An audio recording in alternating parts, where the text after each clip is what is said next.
Commander Swift has kept us apprised of your recent activities. You've made great strides towards quelling the violence. Despite our best efforts to determine what provoked this uprising, the truth continues to elude us. Have you uncovered aught which might shed some light on the mystery?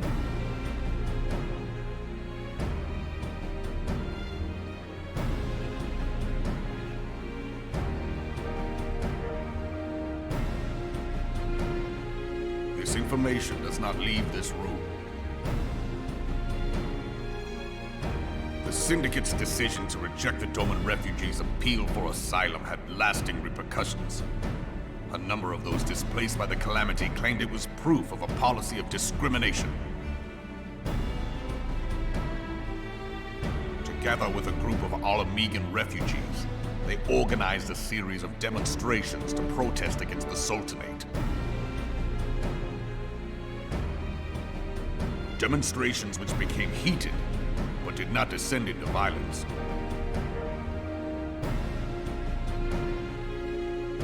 Until a certain incident served as a call to arms.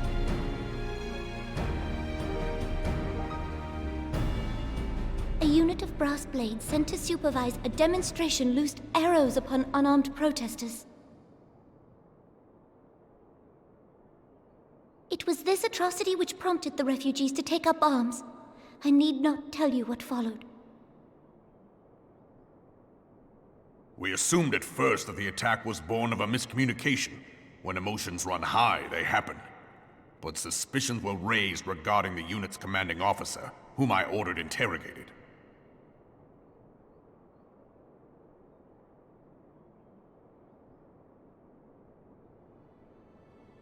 Sure enough, our fears were soon confirmed. The dog confessed that a merchant had offered him coin to give the order. A merchant in the employ of Teleji Adeleji. Teleji Adeleji? But he spoke in favor of the Doman's cause, and has ever seemed sympathetic towards the refugees' plight. Why would he do such a thing? Know you of the Cartano Reclamation Bill? It is a proposal to annex the Cartano Flats so that refugees may establish permanent settlements. When last I looked, that was disputed territory. Aye. Some might even call it a battlefield.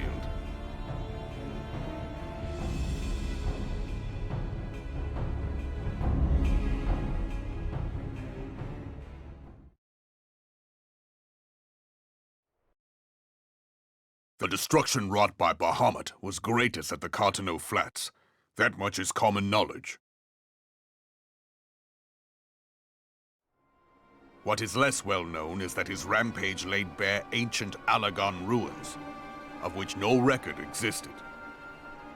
There are certain differences of opinion as to how these ruins should be handled, which is why each nation maintains a military presence in the region to this day.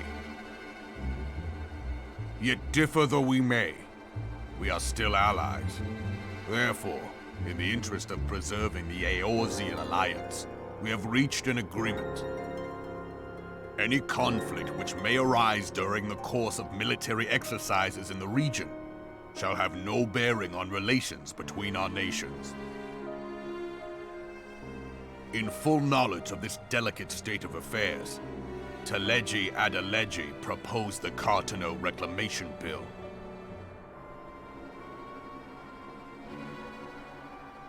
A shameless bloody ruse which stands to benefit him in but one conceivable way.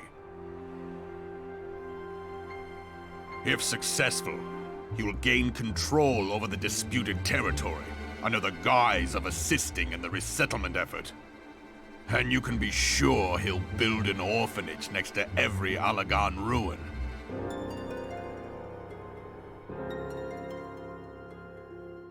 The man would threaten the unity of the Eorzean alliance and risk countless lives for personal gain. He walks a path all his own, independent of any faction and beholden to none of his fellows on the Syndicate. By inciting the less fortunate to violence, he hopes to convince others that the Cartano Reclamation Bill is the only viable solution. His sympathy for the plight of the Domans was not but posturing to gain credibility with the refugees. Of that there can be no doubt.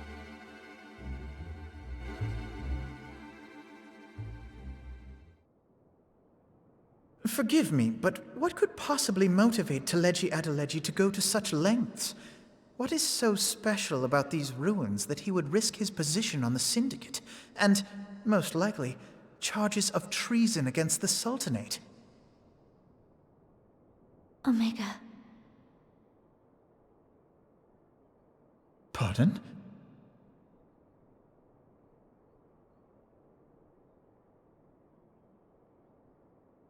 An Oligon monstrosity, not unlike the Ultima weapon.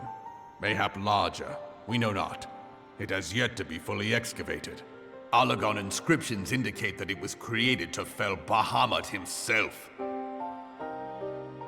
If accurate, it might explain why Nail Van Darnus chose to bring the Red Moon down upon the Cartano Flats. Given the ends he went to ensure Eorzea's annihilation, destroying the one weapon which could stay the Elder Primal may well have seemed like good sense. When first I bore witness to the power of the Ultima weapon, I doubted the evidence of my senses. And now you tell me there is another such weapon, one which could contend with Bahamut. Bahamut! Aye, we were skeptical ourselves. Truth be told, until the Ultima weapon's existence came to light, we thought the inscription had been mistranslated. At present, Omega is more akin to a fossil than a tool of war, having long since ceased to function. As such, its true potential cannot accurately be gauged.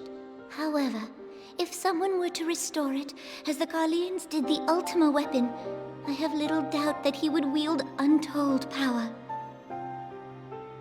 Power enough to subjugate Uldar like as not, and the rest of Eorzea besides, which is doubtless why Teleji Adeleji yearns to have it. That he should aspire to world domination. He who has ever walked 2 paces behind Lord Lolorito in matters of commerce. 'Tis in acknowledgement of his own limitations that he seeks this power. Woe betide us all should we allow him to have it.